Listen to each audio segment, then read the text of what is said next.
विद्यार्थी मित्रांनो, नमस्कार. सर्व विद्यार्थ्यांचे स्वागत आहे आपल्या टेक्स्टबुकच्या ऑनलाईन प्लॅटफॉर्मवर. विद्यार्थी मित्रांनो, मला माहित आहे की बाबा भावी शिक्षक जे असतील किंवा जे कार्यरत शिक्षक आहे, यांना एक अतोनात टेन्शन आहे की आपली एक्झाम कधी होणार आणि त्याच अनुषंगाने एक्झाम कधी होणार यापेक्षा आपल्याला अत्यंत महत्त्वाचं आहे, आपलं नियोजन कसं असायला पाहिजे. नियोजन या शब्दाचा अर्थ तुम्हाला माहीतच असेल की याला आपण साधारणतः प्लॅनिंग म्हणतो. आता प्लॅनिंग जर एखाद्या गोष्टीची करतो म्हटलं, तर त्यासाठी सुरुवातीला आपल्याला 2 गोष्टी माहीत असायला पाहिजेत. की आपल्याकडे दिवस किती आहेत. आता तारीखच डिक्लेअर केली नाही. आयोग झोपलेला आहे का किंवा सरकार झोपलेलं आहे का आपल्याला माहित नाही. परंतु विसर पडला आहे का बाबा तारखेचा हा सुद्धा एक महत्त्वाचा पॉइंट आहे. पण विसर वगैरे पडलेला नाहीये.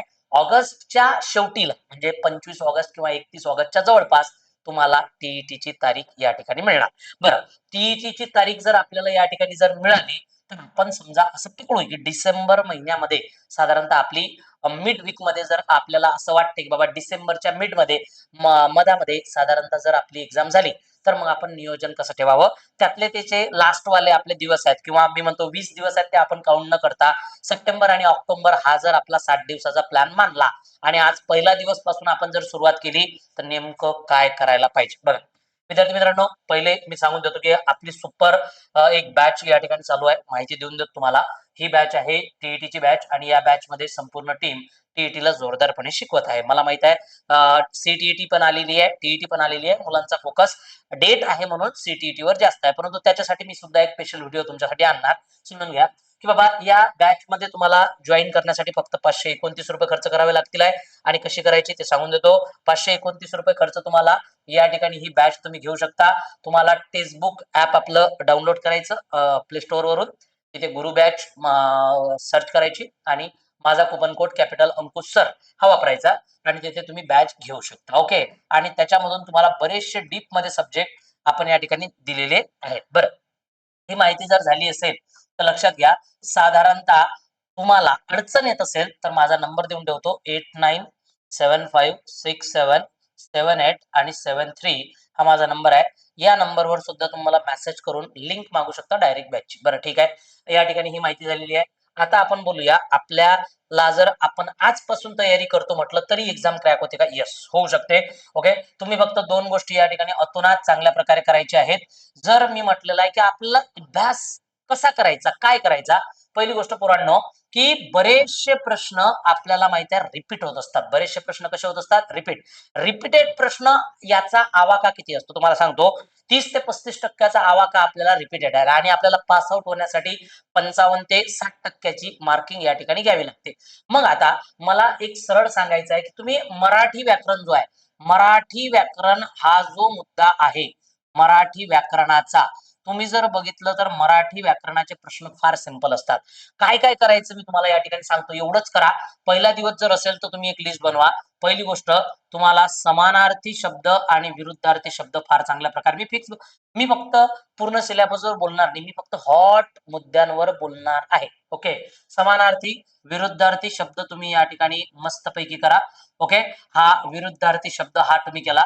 वन वर्ड सत्य म्हणजे जे काही आपली शब्दावली असतात ज्याच्यामध्ये तुम्हाला सांगत आहे की बाबा वन वर्ड सबस्टिट्यूशनला मराठीमध्ये आपण अनेक शब्दांसाठी एक शब्द म्हणतो.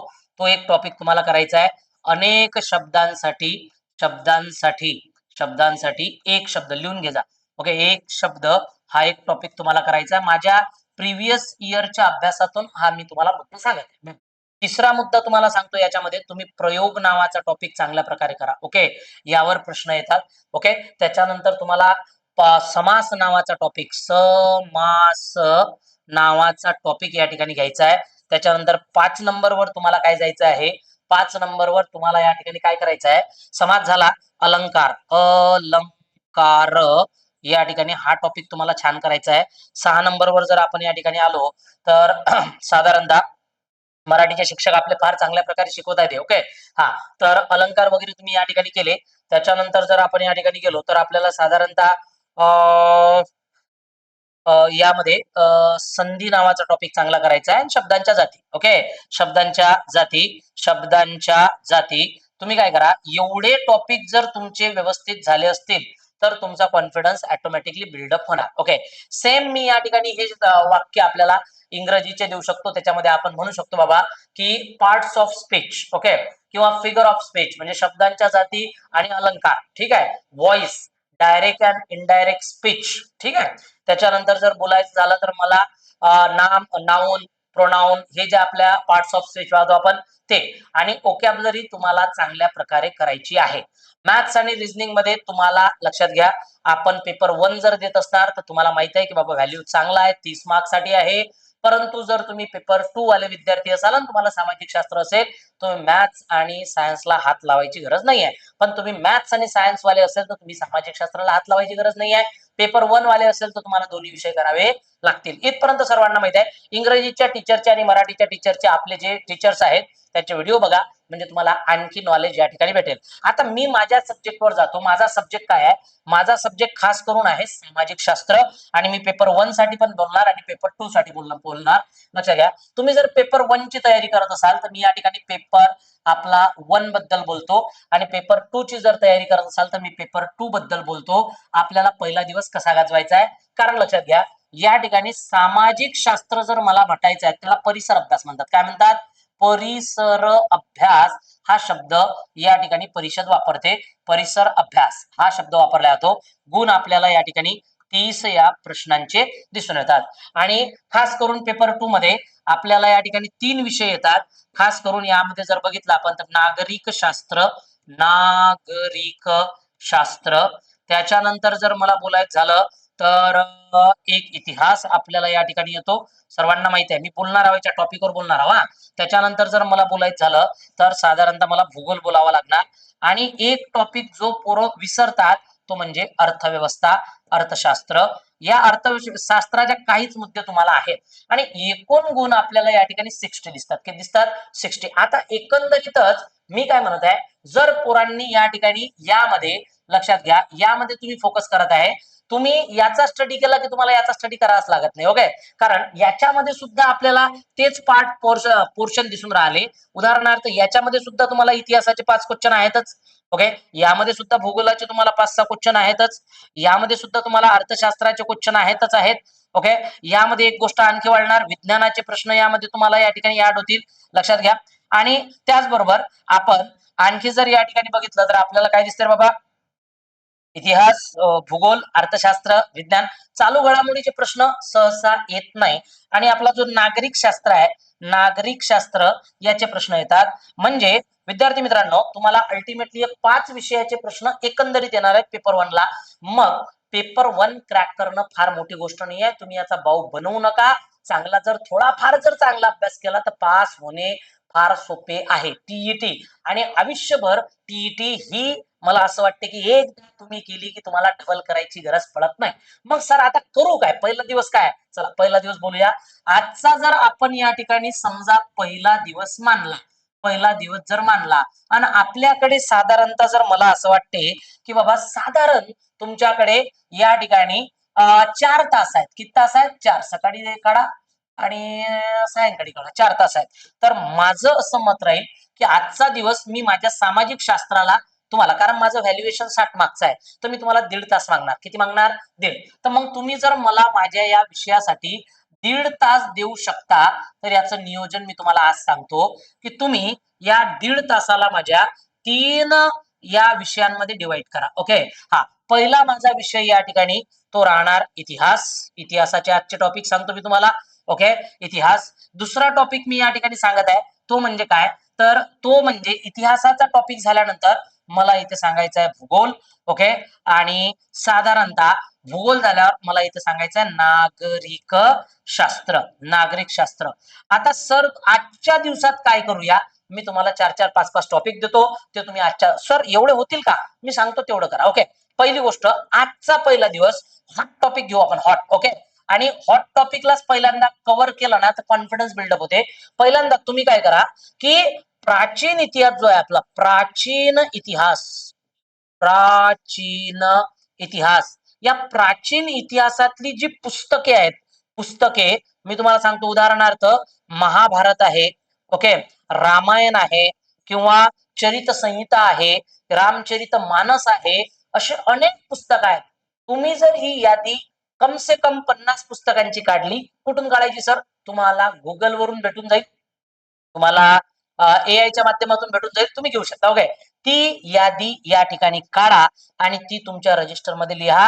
हा माझा एक पहिला टॉपिक तुम्हाला आजच्यासाठी, ठीक आहे, आजच्यासाठी शेअर करायचं आहे तुम्हाला विद्यार्थ्यांना. नवीन असाल चॅनलला तुम्हाला सबस्क्राईब पण करायचं आहे आणि लाईक तर नक्कीच करायचं आहे. ओके, हा बरं, या ठिकाणी प्राचीन पुस्तके झाली. त्याच्यानंतर तुम्हाला दुसरा पॉईंट काय करायचा आहे, तुम्हाला वाचायचं आहे वेद. लक्षात घ्या, 4 वेद तुम्ही वाचून घ्या. वेदांमध्ये थोडस डीप मध्ये वाचाल. कुठून वाचू सर? तुम्ही एक काम करू शकता, लुसेंटचं छोटंसं बुक येते, लक्षात घ्या, ते सुद्धा या ठिकाणी वापरू शकता. ज्याला जनरल नॉलेज म्हणतात ते सुद्धा तुम्ही या ठिकाणी घेऊ शकता. कारण बऱ्याच वेळेला काय होते, जुन्या नद्यांची नावं, नवीन नद्यांची नावं यावरही प्रश्न आलेले आहेत. आणि वेदांमध्ये कोणकोणत्या त्या प्रकारे वेद जर आपण या ठिकाणी बघायला, तुम्हाला माहित आहे यजुर्वेद, सामवेद, अथर्ववेद, त्यातले मंडले विचारतात वगैरे वगैरे, पुराणे वगैरे, वेद, त्याच्यानंतर पुराणे, प्राचीन इतिहासातील. आणि माझ्या लेक्चरमध्ये म्हणजे माझ्या इतिहासाच्या लेक्चरमध्ये कालच हे लागलेलं आहे. तर तुम्ही माझ्यासोबत जॉईन करून सुद्धा आता स्टडी या ठिकाणी सुरू करू शकता. अर्ध्या तासामध्ये हे सारं मला असं वाटतं होणार. आणि अर्ध्या तासामध्ये जर हे झालं तर होऊ शकते, जर 2 तास द्यायचे असतील तर 2 तास देऊ शकता तुम्ही. ओके, हा, जर समजा उद्याचे हे टॉपिक जर तुम्ही या ठिकाणी केले तर फार चांगल्या प्रकारे होणार. पुढचं सेशन मी तुम्हाला असं जायचंय, तुम्हाला पुढे पुढे पुढे चालत. आणि मग महाजनपदे आहेत इतिहासातील, मग तुम्ही राजे काळा की संस्थानं कोणकोणते होते त्या काळाला महाजनपदांमध्ये, मगध साम्राज्य काळाचं आहे, मौर्य साम्राज्य काळाचं आहे. त्यात फक्त 2 गोष्टी करा, त्या राज्याची स्थापना कोण केली आणि त्या राज्याचा शेवटचा राजा कोणता होता. हा महत्वाचे युद्ध तुम्ही पाठ करा. पोरांनो, टीईटी मध्ये एवढं डीप येत नाही, त्यामुळे तुम्ही हॉट हॉट मुद्दे जरी या ठिकाणी घेतले तरी या ठिकाणी चालेल. ठीक आहे, उदाहरणार्थ त्या काळातल्या कलिंगची लढाई पकडा, किंवा त्या प्रकारे साधारणतः प्लासीची लढाई, बक्सारची लढाई.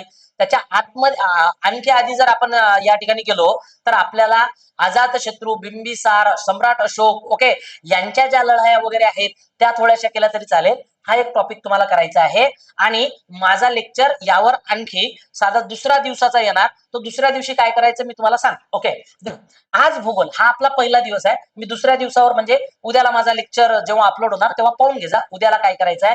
बरं, याच्यामध्ये मी तुम्हाला काय सांगत आहे, या प्राचीन इतिहासाच्या पुस्तकांमध्ये तुम्ही हे वाचलं का? मला सांगा, तुम्ही पुस्तके लिहिली आणि त्याचे लेखक पाठ केले, पुस्तके आणि त्याचे लेखक काय केले, पाठ केले. हा एक मुद्दा. वेद पुराण सांगितले. आणि साधारणतः या एकंदरीत या हप्त्यामधलं जर आपण मुद्दा पाहिला तर हे पॉइंट झाल्यानंतर तुम्हाला महाजनपदे करायची आहेत. महाजनपदे आणि त्याच्या राजधान्या पाठ कर जा. ओके, हे 3 टॉपिक मी टार्गेट तुम्हाला देत आहे. ओके, राजधान्या तुम्ही पाठ कर जा, हे 3 टॉपिक तुम्ही घ्या. ठीक आहे, आजच्या पहिल्या दिवसामध्ये. ठीक आहे, इतिहासामध्ये मी बोललो, आता मी थोडंसं भूगोलामध्ये बोलतो. बघा, भूगोलामध्ये मला काय बोलायचं आहे, भूगोलामध्ये तुम्ही सुरुवात कुठून करा. भूगोलामध्ये तुम्ही पहिले तर तुमच्याकडे जर 5व्या वर्गाचं पुस्तक असेल तर 5व्या वर्गाचं पुस्तक काढा. आणि त्याच्यामध्ये तुम्ही साधारणतः पृथ्वी, हा जो पृथ्वी आहे, पृथ्वी प्लस त्याचे काय रे बाबा, ग्रह. ओके, चंद्र, पृथ्वी प्लस ग्रह प्लस चंद्र. ओके, आणि उपग्रह, हा एक टॉपिक या ठिकाणी खतम करून टाका. त्याच्यानंतर साधारणतः तुम्हाला सांगतो रेखांश, रेखांश आणि अक्षांश नावाचा टॉपिक तुम्हाला खतम करायचा आहे. ओके, हा सर आता वेळ लागला तरी चालेल. ओके, मग तुम्ही सर टॉपिक जास्त होऊन राहिले, नाही होत टॉपिक जास्त, वेळ वाढवा, थोडासा वेळ वाढवला तरी चालेल. ओके, तुम्हाला करायचं आहे ना, करायचं असेल तर वेळ वाढवा. पृथ्वी, ग्रह, चंद्र, उपग्रह, रेखांश आणि अक्षांश. ओके, आणि याच्यासोबत आपल्याला अशा प्रकारचे टॉपिक, झालंच तर एक टॉपिक आणखी वाढून देतो, ग्रहण नावाचा टॉपिक कर जा. 3च ग्रहण येतात आणि वर्ग 5वी 6वी मध्ये तुम्हाला हे मिळून जाईल, त्यामुळे फार मोठी गोष्ट नाही. बरं, हे टॉपिक केल्यानंतर तुम्हाला सांगतो हमखास प्रश्न आहेत, हमखास प्रश्न आहेत. आणि नागरिक शास्त्रामध्ये जर तुम्ही गेलो तर सर हॉट सांगा की ज्याच्यावर तुम्हाला काय करायचं आहे, की नागरिक शास्त्र जो आहे त्याच्यामध्ये काही संकल्पना सांगतो, त्या संकल्पना तुम्ही पहिल्यांदा वाचा.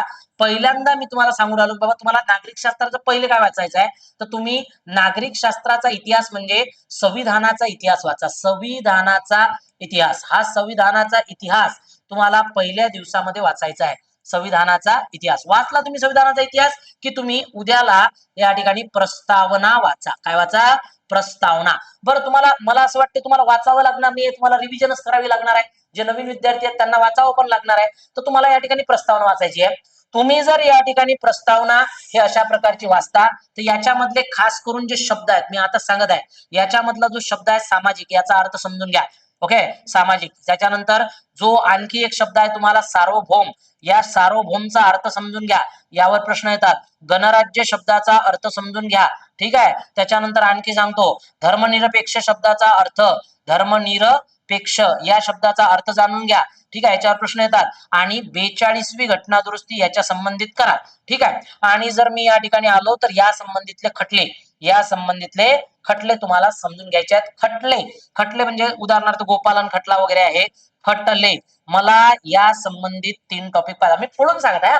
आता संविधानाच्या इतिहासामध्ये काय काय करू सर, हा मी फोडून देतो. ओके, संविधानाच्या इतिहासामध्ये आपण काय काय करायचं सांगतो. ओके, पहिला मुद्दा, संविधानाच्या इतिहासामध्ये काय काय झाला पाहिजे, संविधान बनले कसे त्याचा इतिहास आपल्याला असला पाहिजे. संविधान बनले कसे म्हणजे त्याची निवडणूक, त्याची निवडणूक तुम्हाला आली पाहिजे, ठीक आहे. त्याच्यानंतर स्त्रोत, आपण कोणते घटक कोणत्या देशाकडून घेतलेले आहेत ते स्त्रोत आले पाहिजेत. ओके, त्याच्यानंतर तुम्हाला सांगतो दिवस किती लागले वगैरे वगैरे, फॅक्च्युअल डाटा. ओके, त्याचे लेखक वगैरे कोण होते तो फॅक्च्युअल डाटा तुम्हाला ध्यानात ठेवायचा आहे. त्याच्यानंतर अध्यक्ष आणि बैठका, अध्यक्ष आणि बैठका तुम्हाला या ठिकाणी ध्यानात ठेवायच्या आहेत. आणि तुम्हाला 26 नोव्हेंबरच्या तारखेला काय झालं आणि 26 जानेवारीच्या तारखेला काय झालं, हे ह्या गोष्टी तुम्हाला ध्यानात ठेवायच्या आहेत. एवढ्या जर केल्या तर तुमचा पहिला दिवस असा उत्तम जाणार आणि तुम्हाला असं फ्रेश वाटणार की काय अभ्यास झाला. आणि तुम्हाला सांगतो, हे जर तुम्ही फॉलो केलं तर तुम्हाला कोणीच रोखू शकणार नाही. ओके, तर हे अशा प्रकारचं जर नियोजन तुम्ही फोडत फोडत फोडत फोडत गेले तर तुम्हाला कोणी अडवू शकणार नाही. फक्त काय करायचं आहे, चांगला अभ्यास करायचा आहे. नागरिक शास्त्राचं 11वीचं पुस्तक डाउनलोड करून घ्या. आपण कुठे जाणार डाउनलोड करायला, तुम्ही गुगलवर state book old book, state book Maharashtra books टाकलं की बऱ्याचशा साईट येऊन जातील, तिथून तुम्ही डाउनलोड करा तुमच्यामध्ये आणि झालं तर प्रिंट काढा. ओके, हायलायटर घ्या आणि दळादळ वाचायला सुरुवात करा. सर मटेरियल कुठून भेटेल हा मुद्दाच नाहीये. मी काय सांगतो पोरांनो, आपला मोबाईल म्हणजे एक लायब्ररी आहे आणि तुम्ही त्याच्या माध्यमातून, मी तुम्हाला सांगत आहे की बघ, तुम्हाला जे काही स्टेट बोर्डचे बुक्स आहेत, जुने म्हणा किंवा काय म्हणा, ते तुम्हाला भेटून जाणार आहेत. स्टेट बुक घ्या. आणि स्टेट बुक मध्ये सुद्धा मी बोलतो की बाबा कोणते कोणते घ्यायचे, तर मी सांगतो तुम्हाला, हा जो आपला भूगोल आहे, हा जो भूगोल आहे, या भूगोलामध्ये तुम्हाला अत्यंत महत्वाचा भूगोल जर आपण या ठिकाणी गेलो तर याच्यामध्ये 4थी ते साधारणतः 12वी पर्यंतचा भूगोल वाचला ना तर फार उत्तम प्रकारे, चांगल्या प्रकारे होते. ओके, नागरिक शास्त्र तुम्हाला साधारण माहितच आहे बाबा, नागरिक शास्त्र. ओके, ज्या वर्गामध्ये 8वी 9वी 10वी 11वी याचं नागरिक शास्त्र आपल्याला या ठिकाणी दिसतं. 8वीला आहे की नाही मला कन्फर्म नाहीये. ओके, आणि जे लोक साधारणतः इतिहासाच्या बाबतीत बोलत आहेत त्यांनी तर छत्रपती शिवाजी महाराजांच्या 4थी ते आपल्याला 10वी पर्यंतचा जर इतिहास तुम्ही व्यवस्थित केला तर चांगल्या प्रकारे तुमचा मूळ अभ्यास या ठिकाणी होतो, मूळ ढाचा बनतो आणि प्रश्न याच पद्धतीचे असतात. त्याच्यानंतर पॅडॉलॉजीच्या माध्यमातून तुम्ही शिक्षक वृत्ती कशी असते याचे तुमच्या एखाद्या टीईटीच्या पुस्तकातून साऱ्या गोष्टी तुम्ही करू शकता. तुम्ही सामाजिक शास्त्रामध्ये तुमचं टार्गेट असलं पाहिजे की मला 60 पैकी 45 पाहिजे, 60 पैकी 45 पाहिजे. बरं सर, हे तुम्ही 3 विषयावर बोलले, तुम्ही अर्थशास्त्रावर काहीच बोलले नाही. अर्थशास्त्र मी तुम्हाला आजच सांगतो, अर्थशास्त्रामध्ये ठराविक गोष्टी आहेत बघा. ठराविक गोष्टी काय आहेत अर्थशास्त्रामध्ये, तुम्हाला सांगतो की अर्थशास्त्र हा जो आहे याच्यामध्ये स्पेशली असं सांगितलेलं आहे की आपल्याला आंतरराष्ट्रीय संघटना करायच्या आहेत. काय करायच्या आहेत, आंतरराष्ट्रीय संघटना. बऱ्याच पोरांना आंतरराष्ट्रीय संघटना कोणत्या करायच्या हा मुद्दा समजत नाही, तर मी या ठिकाणी सांगतो तुम्हाला, आंतरराष्ट्रीय संघटना जर करायच्या असतील तर पहिले तुम्ही युनो शिकून घ्या, युनायटेड नेशन शिकून घ्या. त्याच्या संबंधित व त्याच्या संबंधित ज्याही संस्था आहेत त्या पहिले संबंधित संस्था. तुम्ही म्हणणार सर याच्या संबंधित संस्था कोणत्या, बऱ्याचशा आहेत. युनिसेफ आहेत बघा, युनिसेफ आपल्याला याच्या संबंधित संस्था दिसते. ओके, त्याच्यानंतर युनेस्को आपल्याला याच्या संदर्भात संस्था दिसते, युनेस्को तुम्हाला करायचं आहे. त्याच्यानंतर वर्ल्ड बँक याच्या संदर्भात आहे, IMF याच्या संदर्भात आहे. ओके, तर ह्या त्याच्यानंतर WTO आपल्याला जरी याच्या संबंधित नसली तरी WTO करायची आहे, WHO तुम्हाला या ठिकाणी करायची आहे. त्या काही व्यापार संघटना पण येतात, मी या ठिकाणी व्यापार संघटना, उदाहरणार्थ आपल्याला सार्क नावाची संघटना दिसते, उदाहरणार्थ आपल्याला ब्रिक्स नावाची संघटना दिसते, उदाहरणार्थ आपल्याला ओपेक नावाची संघटना दिसते, एसियान नावाची संघटना दिसते. अशा अनेक आपल्याला अनेक नाही करायच्या. ओके, कधी भारूड करत बसायचं नाहीये तुम्हाला फक्त त्याच गोष्टी करायच्या आहेत ज्या अत्यंत महत्वाच्या. आणि याच्यासाठी काय करावं लागेल, तुम्ही सर्वात महत्वाचं मी ज्याच्यावर बोलत आहे त्याच्यावर मला बोलायचं आहे की रिपीट प्रश्न जे आपल्याला या ठिकाणी दिसत आहेत, ओके, रिपीट क्वेश्चन्स जे काही आपल्याला दिसत आहेत, याने तुमचा एक अंदाज येतो, याने तुमचा अंदाज बिल्डअप होतो. म्हणून तुम्ही प्रिव्हियस इयरचे प्रश्न या ठिकाणी पहा. बरं, हे प्रिव्हियस इयरच्या प्रश्नपत्रिका तुम्हाला मिळणार कुठे, हा सर्वात महत्वाचा पॉईंट आहे. तुम्ही जर साधारणतः आपल्या काय म्हणतात त्याला, साधारणतः परिषद आहे, आपल्या जे परिषदचा जे वेबसाईट आहे, साधारणतः परीक्षा परिषदेच्या वेबसाईटवर तुम्हाला मागील वर्षाच्या प्रश्नपत्रिका मिळून जातील, तुम्ही डाउनलोड करू शकता. तुमच्यामध्ये एवढी सारी गोष्ट आहे, त्या घ्या आणि त्याला एक्सप्लेन करणं किंवा त्या प्रकारे थोडेसे प्रश्न पाहणं सुरू करा, म्हणजे कळेल. आणि प्रिव्हियस क्वेश्चन मी पुन्हा सांगत आहे तुम्हाला, एक तुम्ही क्लास जॉईन करा, कोणताही करा, माझाच करा असं मी म्हणत नाहीये, त्यानं एक मार्गदर्शन राहते, एक रेग्युलेशन राहते, ठीक आहे. एक क्लास जॉईन केल्यानंतर तुम्ही रोज तुमचा अभ्यास करा, स्टडी करा, ऑथेंटिक बुक्स मधून तर स्टडी करा, ठीक आहे. त्याच्यानंतर तुमच्या शॉर्ट नोट्स तुम्हाला या ठिकाणी बनवायचे आहेत, शॉर्ट नोट्स, ओके, जेणेकरून आपल्याकडे जे शेवटचे 20 दिवस राहतील त्याच्यामध्ये आपण चांगली रिव्हिजन करू शकणार, ओके. आणि शॉर्ट नोट झाल्यावर क्लास झाला, स्टडी झाला, शॉर्ट नोट झाल्या, त्याच्यानंतर तुम्हाला PYQ प्रिव्हियस इयर क्वेश्चन्स या ठिकाणी द्यायचे आहेत. मी पुन्हा सांगत आहे की तुम्हाला 5 गोष्टी माझ्या करायच्या आहेत आणि लास्ट वन तुम्हाला या ठिकाणी करायची आहे, ती म्हणजे रिव्हिजन, ओके.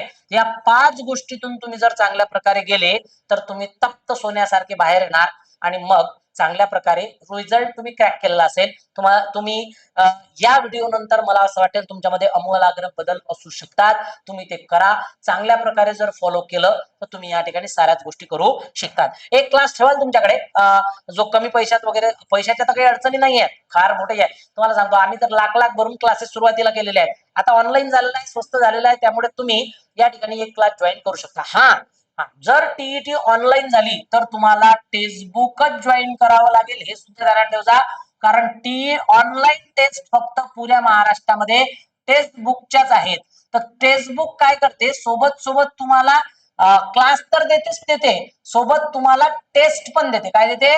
टेस्ट. तर अशा प्रकारे आपल्याला टेक्स्टबुकच्या टेस्ट या ठिकाणी दिसून येतात. त्यामुळे हा एक मोठा फायदा आपल्याला या ठिकाणी होऊ शकतो. तर हे सर्व ध्यानात ठेवा, ओके. आणि जर तुम्हाला वाटत असेल तर आपली बॅच जॉईन करून टाका, ओके. चल मग आजच्यासाठी थांबतो, घेतो तुमची रजा, भेटूया पुढच्या लेक्चरला. आणि अशाच प्रकारे तुमच्यासाठी थोडंफार मार्गदर्शन किंवा मेंटोरिंग म्हणा याला, मेंटोरिंग मी तुमच्यासाठी आणणार आहे. जर तुम्हाला वाटत असेल कंटिन्यू सेशन राहत असेल तर मला असं वाटते तुम्ही याला शेअर करायचं आणि कमेंट्स मध्ये टाकायचं तुम्हाला आणखी काय अडचणी आहेत. नक्कीच आपण त्याला सॉल्व्ह करण्याचा प्रयत्न करूया आणि थोडीफार तुम्हाला या मार्गामध्ये मदत करण्याचा आपण प्रयत्न करणार आहोत. थांबतो. जय हिंद, जय महाराष्ट्र.